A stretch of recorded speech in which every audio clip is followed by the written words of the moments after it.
Let's start our third part of this chapter, that is a sound. So हम start करेंगे यहाँ से. That is the characteristics of sound. Sound के क्या क्या करेक्टरिस्टिक्स होते हैं. जैसे the characteristics of sounds are pitch, loudness and the quality. तीन करेक्टरिस्टिक होते हैं जो हम बोलते हैं साउंड में होते हैं. That is a pitch. क्या पिच है, तीखी है, डल है, इस तरीके से. लाउडनेस, बहुत ज़्यादा शोर है या नहीं है. और क्वालिटी कैसी है. Two of the main characteristics of the sound are pitch and the loudness, which in turn are determined by the frequency and amplitude of the wave respectively. क्या कह रहे हैं कि जो ये पिच और लाउडनेस है ना, ये क्या, किससे हम इसको डिफाइन करते हैं. पिच को करते हैं कि कितनी फ्रिक्वेंसी है साउंड की, और लाउडनेस को करते हैं कितना एम्पलीट्यूड है. मतलब जितना ज़्यादा एम्पलीट्यूड होगा, जितना हाई होगा, उतनी लाउड होगी, और जितनी ज़्यादा फ्रिक्वेंसी होगी उतनी ज़्यादा पिच उसकी हाई होगी. ठीक है. तो पिच को करते हैं हम फ्रिक्वेंसी देखकर, और लाउडनेस को करते हैं एम्पलीट्यूड को देखकर. नंबर 1 स्टडी करते हैं पिच. पिच क्या है. Pitch is the characteristics of the sound by which you can distinguish a shrill sound from a grave hoarse sound even though the two sounds have the same loudness. इसका मतलब है, देखो, एक होती है तीखी आवाज़, एक होती है मतलब ग्रेव, भारी आवाज़ होती है ना. तो एक तो श्रील मतलब चीख हो गई. तो चीख है और या फिर जो भारी आवाज़ है, दोनों की लाउडनेस, मतलब जितनी जोर से बोल रहे, भली वो सेम है, कोई चीख रहा है या डल आवाज़ में बोल रहे हैं, लेकिन पिच डिफरेंट होती है. सो पिच वो करेक्टरिस्टिक्स है साउंड की जिससे हम चीखना, श्रील साउंड को, तीखी आवाज़ को ग्रेव साउंड से डिफ्रेंशिएट करते हैं, भले उनकी लाउडनेस जो है ना, जितनी जोर से वो बोल रहे हैं वो सेम है. Pitch is a subjective measurement. Subjective मतलब कोई पर्सन जो बोल रहा है, वो पिच जो है वो सब्जेक्टिव होता है. However, the pitch of a sound depend upon the frequency of vibration. यही हमने देखा था कि जो पिच थी उसको हम देखते थे फ्रिक्वेंसी से. The pitch of the sound produced by an object vibrating with a low frequency is low. तो वो ऑब्जेक्ट जो कि साउंड प्रोड्यूस कर रहा है लेकिन उसकी फ्रिक्वेंसी लो है, तो उसकी पिच भी कैसी होगी, लो होगी. And the sound is called the grave और फ्लैट साउंड. की जो उसकी आवाज़ है वो थोड़ी ग्रेव है, भारी सी और फ्लैट है. तो अगर फ्रिक्वेंसी लो है, इट मीन्स पिच लो है, और उसकी आवाज़ कैसी आएगी, ग्रेव और फ्लैट साउंड आएगी. ठीक है. तो ये जो पिच है, the pitch of low frequency sound is low, मतलब इस तरीके से होगी फ्रिक्वेंसी इसकी, मतलब 1 सेकेंड के अंदर इतनी वो ऑसिलेशंस हो रहे हैं. ठीक है. तो ये क्या, किसकी बात हो गई, लो पिच की बात हो गई. अब है the pitch of the sound produced by an object vibrating with high frequency. मतलब 1 सेकेंड में बहुत ज़्यादा इसकी फ्रिक्वेंसी आ रही है, तो क्या होगा, फ्रिक्वेंसी हाई होगी तो उसकी पिच भी कैसी होगी, हाई होगी, और वो साउंड कैसी होगी, श्रिल होगी, तीखी आवाज़ होगी. So the pitch of the sound produced by an object vibrating with high frequency is high, and the sound is called the shrill sound. So high frequency, high pitch, and वो क्या produce करेगी, shrill sound को produce करेगी. Thus, the higher the frequency of the sound, the higher will be its pitch and the vice versa. जितनी ज़्यादा frequency उतनी ज़्यादा उसकी पिच होगी. वाइस वर्सा मतलब इसका उल्टा, मतलब जितनी कम फ्रिक्वेंसी होगी उतनी कम उसकी पिच होगी. For example, number 1, the voice of the children and the woman is shrill. तो छोटे बच्चों की और जो वुमन होते हैं, फीमेल होती है, उनकी आवाज़ तीखी होती है as compare to the voice of the man. Man में भारी होती है.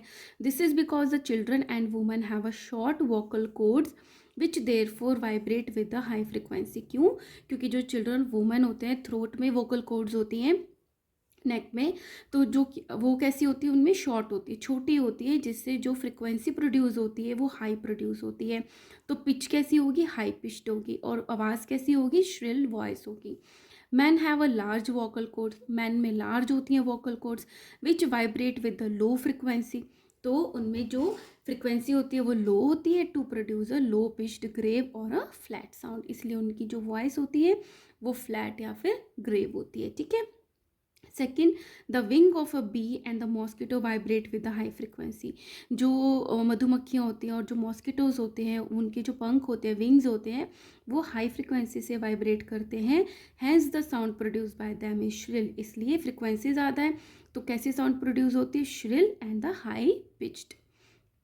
Third, when the skin of the tabla और the string of a guitar are tighten, जब हम तबले की जो ऊपर की जो सरफेस होती है उसको टाइट कर देते हैं, या फिर अपनी गिटार की जो स्ट्रिंग्स हैं, वायर्स है, उसको टाइट कर देते हैं, they give out a sound of high pitch, तो उनमें जो साउंड प्रोड्यूस होती है वो हाई पिच की होती है।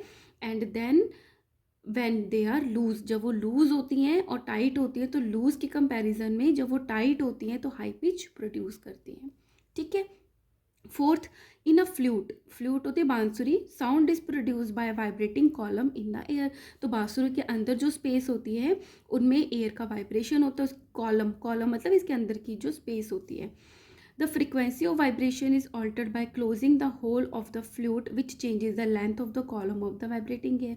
तो बांसुरी में क्या होते हैं, होल्स बने होते हैं, तो होल ऐसे बंद करके बांसुरी बजाते हैं, तो क्या होता है कि जो लेंथ होती है कॉलम की वो बार बार चेंज होती रहती है, जिससे लेंथ ऑफ कॉलम चेंज होती है, तो जिससे क्या होता है जो वाइब्रेट होती है एयर वो भी चेंज होती रहती है, तो हमें अलग अलग साउंड प्रोड्यूस होती हैं। So when more hole of the flute are closed, जब जो फ्लूट है, जो बांसुरी है, उसके होल ज़्यादा बंद होते हैं, a note, a sound of a particular frequency, low pitch sound जो होती है वो प्रोड्यूस होती है।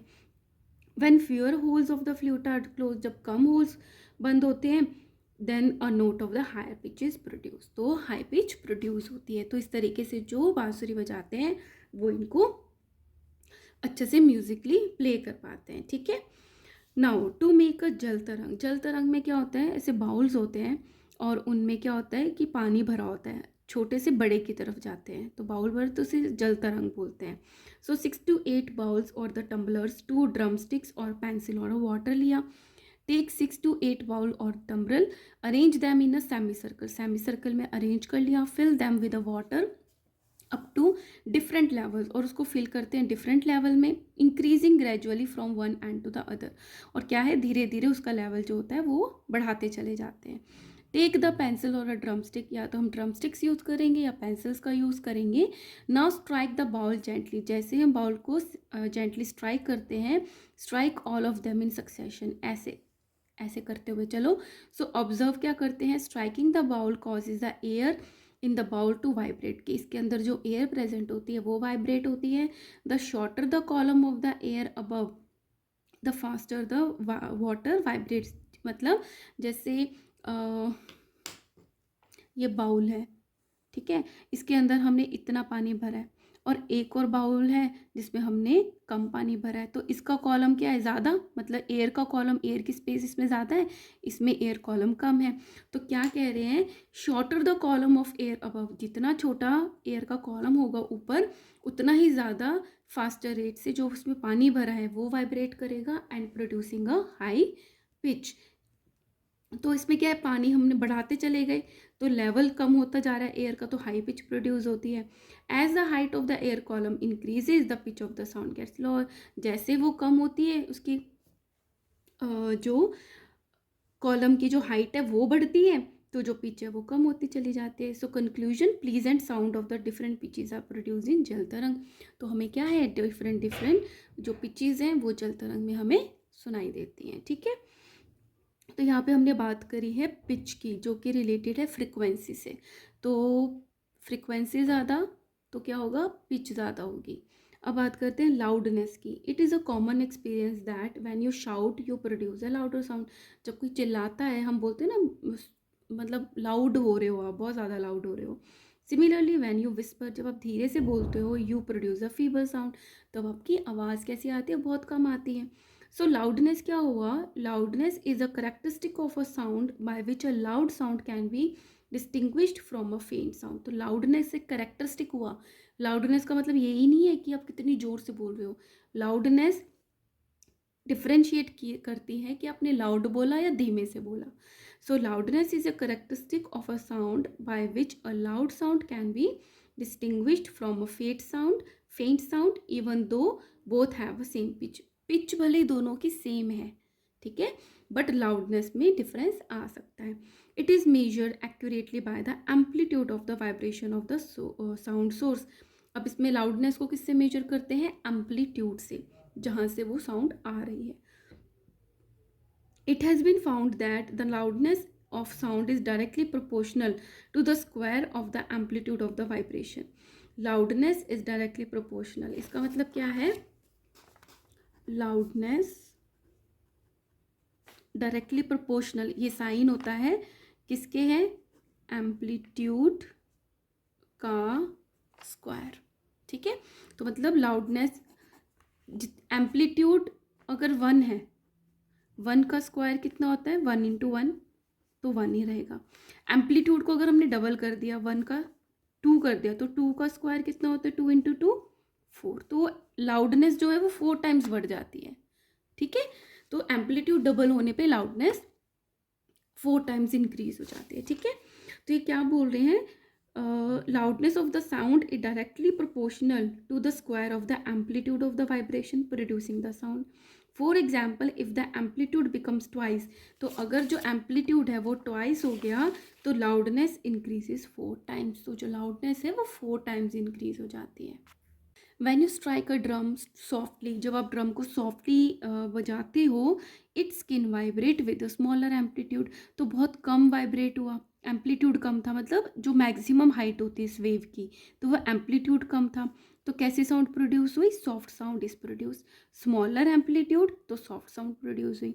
Van you strike the same drum harder, जब आप इसको जोर से बजाओगे, it's can vibrates with a greater amplitude, तो इसकी जो स्किन वाइब्रेट होगी उसकी एम्पलीट्यूड इंक्रीज हो जाएगा, हाइट इंक्रीज हो जाएगी with the greater amplitude and the louder sound is produced. So जितना ज़्यादा एम्पलीट्यूड हुआ उतनी ज़्यादा लाउड साउंड होगी। So there are the other factors also which affect the loudness of the sound. अब एम्पलीट्यूड के साथ और भी फैक्टर्स होते हैं जिससे लाउडनेस पे इफेक्ट करता है, like the surface area of the vibrating object, कि जो वाइब्रेट कर रहा है ऑब्जेक्ट उसका सरफेस एरिया कितना है। Distance from the vibrating object, जहाँ आप खड़े हो, पास में खड़े हो तो लाउड ज़्यादा फील होगा, दूर खड़े हो तो आपको इतनी लाउडनेस नहीं फील होगी। डेंसिटी ऑफ द मीडियम, जिसके थ्रू आ रहा है, जिससे मीडियम है उसकी डेंसिटी कितनी है, कम है, ज़्यादा है, उस पर डिपेंड करता है। Motion of the medium, medium motion में है या नहीं, etcetera, which you study in detail in higher classes, इसके बारे में आप हाई क्लासेस में पढ़ोगे। So the loudness of the sound is measured in a unit called the decibel. तो जो लाउडनेस है, कितनी जोर की आवाज़ है, ऊंची आवाज़ है, आप उसको किस में मेजर करते हो? डेसिबल में। अभी एक चीज़ आई थी, यूनिट आई थी, हर्ट्स आई थी, वो किसके लिए होती है? फ्रिक्वेंसी मेजर करने के लिए। अब आया है डेसिबल, ये लाउडनेस को मेजर करता है, उसकी यूनिट है। So the following table give some idea of the loudness of the sound coming from the various sources. तो रसलिंग ऑफ द लीव्स, जैसे पत्ते हैं गिरे हुए हैं, तो इसमें कितनी लाउडनेस है? 10 डेसिबल की है। वेरी फेंट, बहुत कम आवाज़ आती है। विस्परिंग, धीरे से बोल रहे हो, लाउडनेस बढ़ गई 20, ये भी वेरी फेंट है, नहीं सुनाई देती कई बार सेकंड पर्सन को, थर्ड पर्सन को। नॉर्मल कन्वर्सेशन हो रही है 40 to 60, तो मॉडरेट लाउडनेस है, ये डेसिबल्स है। लाउड म्यूजिक है तो 90 decibel, very loud. Heavy traffic की आवाज़ है 90 decibel, very loud. The pneumatic drill, ये ड्रिलिंग हो रही है तो 100 डेसिबल है, वेरी लाउड। एयरक्राफ्ट का इंजन कितनी लाउडनेस क्रिएट करता है? 140 डेसिबल की, पेनफुली लाउड, बहुत पास होंगे तो हमें पेन होगा। Rocket at the take off, rocket अगर टेक ऑफ कर रहा है तो उस पर कितनी डेसिबल की लाउडनेस क्रिएट होगी? 200 की। तो ये भी क्या है? डेंजरसली लाउड है। तो इससे आपको थोड़ा सा आइडिया लग गया होगा कि व्हाट इज़ अ लाउडनेस। ठीक है, अब थर्ड करेक्टरिस्टिक की बात करते हैं, that is the quality. Quality क्या है? It is the characteristic of a sound that enable us to distinguish between the two sounds of the same pitch and the loudness produced by the two different sources. अब क्या है? दो sources हैं, एक ये source है, एक ये सोर्स है, यहाँ से भी साउंड आ रही है और इससे भी साउंड आ रही है, दोनों की पिच भी सेम है, दोनों की लाउडनेस भी सेम है, लेकिन इनकी क्वालिटी में डिफरेंस आ सकता है। ये हमें अच्छी लग सकती है, ये हमें बुरी लग सकती है ना। So this is about the quality of the sound. It depend upon the wave form of the sound, और ये किस पे डिपेंड करती है कि वेव किस तरीके से बनी है साउंड की। For example, you can recognise your family members by their voice without seeing them, because each of them has a voice of different quality. अब आपके घर में इतने मेम्बर्स हैं तो भी अगर आप आँख बंद करके कोई कुछ बोलेगा तो आपको पता चल जाता है कि कौन बोल रहा है, क्योंकि उनकी जो क्वालिटी है सबकी वो डिफरेंट है। Quality of a sound is called its tone. Quality को क्या बोलते हैं? टोन बोल देते हैं हम। Some vibrating object produce sound of the single frequency. कुछ ऑब्जेक्ट्स होते हैं जो सिंगल एक जैसी फ्रिक्वेंसी को प्रोड्यूस करते हैं। For example a tuning fork. Tuning fork के बारे में हमने पढ़ा था, ठीक है। Some vibrating object do not produce the sound of a single frequency. लेकिन कुछ ऑब्जेक्ट होते हैं उसमें सिंगल फ्रिक्वेंसी नहीं होती, they also simultaneously produce sound of the other frequency. तो जैसे गिटार है, उसमें एक ऐसा नहीं होता कि एक ही तरीके की वॉइस आती है, उसको हम चेंज कर सकते हैं। तो इट मीन्स उसमें फ्रिक्वेंसीज चेंज करके साउंड की क्वालिटी चेंज हो जाती है। For example guitar and the sitar, sitar में भी यही होता है। They produce the sound of single frequency called the basic और फंडामेंटल फ्रिक्वेंसी। एक बेसिक फ्रिक्वेंसी होती है जिसको फंडामेंटल फ्रिक्वेंसी बोलते हैं, एक ही तरीके की, लेकिन उसके साथ साथ along with it they produce a mixture of sounds of other frequency. उसके अलावा वो और भी फ्रिक्वेंसीज प्रोड्यूस करते हैं called the harmonics. The harmonic give richness music quality to the sound, इसलिए वो हमारे ईयर्स को अच्छी लगती है, ठीक है, रिचनेस प्रोवाइड करती है। Different instruments depending on their shape and the size produce different number of harmonics of the different relative loudness।